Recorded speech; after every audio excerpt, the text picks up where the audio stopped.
cada vez con más fuerza se hace alusión al orden especista, al especismo como orden, un orden enteramente político.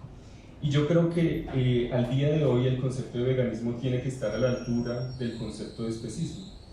Es decir, debemos dejar de pensar el veganismo sencillamente como un principio ético, como una brújula moral que le da forma a la vida a partir sobre todo de una serie de prácticas de consumo asociadas también a cierta noción de sujeto racional que es capaz de decidir. Y tenemos que empezar a pensar que el veganismo es más que una brújula moral o un principio ético, un conjunto de prácticas. Y más que una identidad, un conjunto de prácticas. Entonces, yo creo que al día de hoy hay dos límites en el concepto de veganismo, que son el de asumir que el veganismo es una identidad fundamentada en prácticas de consumo, por un lado, y por otro lado, asumir que el veganismo pues básicamente está asociado a la historia entendida de manera lineal tendiente al progreso, y por ahí derecho pues también al progreso moral, pero no solo moral, como bien lo decía Andrea, incluso al progreso físico, al progreso mental, al progreso en todo sentido. Con esa noción de veganismo quedamos con sujetos básicamente atados a cierto mercado capitalista de carácter neoliberal, sujetos que pueden decidir de manera más o menos libre qué productos comprar, qué productos no, bajo la promesa de que esos productos están haciendo avanzar a la sociedad entera y los están perfeccionando a ellos en tanto seres humanos. Los están convirtiendo en una suerte de transhumanos o hiperhumanos por encima de otros humanos e incluso de los animales. Y por esa vía se está reproduciendo el especismo. De manera muy sutil, pero se está reproduciendo el especismo. Entonces yo creo que eso al día de hoy es tremendamente limitado y me parece que es peligroso para el propio movimiento animalista, porque se está reintroduciendo el especismo de una manera muy sutil.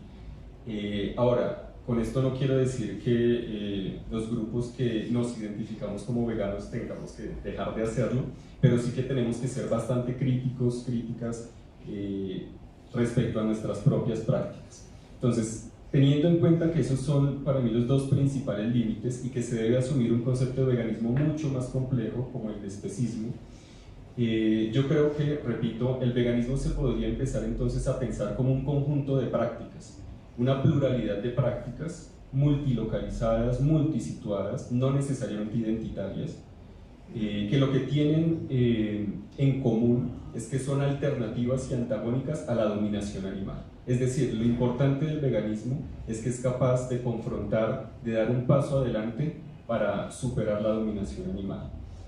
Yo suelo hacer un paralelo entre el concepto de veganismo y el concepto de comunismo de Marx y Engels. Podría parecer algo rarísimo, pero Marx y Engels en la ideología alemana decían: nosotros llamamos comunismo al movimiento real que anula y supera el estado de cosas actual. Yo creería que hoy podríamos decir: nosotros llamamos veganismo al movimiento real que anula y supera el especismo, ese estado de cosas actual, hoy de dimensiones globales. Entonces el veganismo no es otra cosa que un montón de prácticas. Allí donde haya prácticas capaces de cuestionar la dominación animal, hay veganismo. Y lo que tenemos que hacer es hacer todo lo posible para que esas prácticas confluyan, se articulen. Y el veganismo, por lo tanto, más que una utopía, más que un lugar de llegada, es justamente lo que ya está ocurriendo. Si queremos saber qué es el veganismo, tenemos que ver lo que hace, por ejemplo, Corazón Animal Vegano. Corazón Animal Vegano pues tiene una casa bastante bella, bastante hermosa, en donde yo creo que confluyen un montón de prácticas veganas, y no son prácticas veganas sencillamente porque sean prácticas que eviten el consumo de los llamados productos de origen animal, los productos asociados a la explotación animal, sino porque ahí confluyen un montón de prácticas, se cristalizan un montón de prácticas capaces de hacer brotar una sociedad diferente a esta sociedad en donde impera el especismo, es decir, la dominación animal.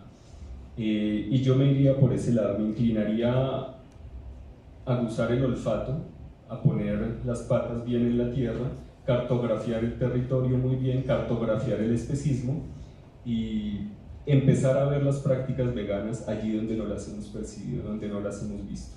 Me parece que eso es fundamental al día de hoy para pensar la cuestión del veganismo.